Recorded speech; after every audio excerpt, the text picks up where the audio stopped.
उहाँ बिजनेसम्यान हो, 2-3टा बिजनेस छ। चटहट पटहट खोल्नुला मुखको सटहट चटरपट भन्नुला झटपट अमिलो पिरो यो सबै कुरो हालेर नुन खुर्सानी डालेर मुखभित्र फालेर झालेर मसलादार निम्बु र प्याज 12 को मसला हाम्रो जितपुरको स्वाद मोहब्बतको रस प्यारको बुखार यता सुटपुट त जसले पनि लाउँछन् अब राम्रो लुगा लाएको छ भनेमा कस्तो घर खानदान हो कस्तो रुको जरा सबर करो बोला धक्का बुक्की नहीं करने का आराम से लेने का हाँ दुईजनालाई मेरो अफिस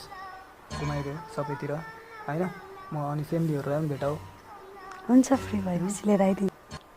अझ म नपर्ने व्यापार पनि हुन सक्छ अर्काको व्यापार बिजनेसलाई चाहिँ मेरो भनेर भनेको पनि हुन ए हैन सक्छ त्यस्तो अहिलेको जमाना त ठीक छैन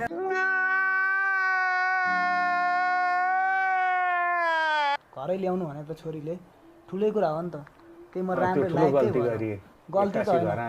गल्ती त हैन गल्ती हो त कान्छी हो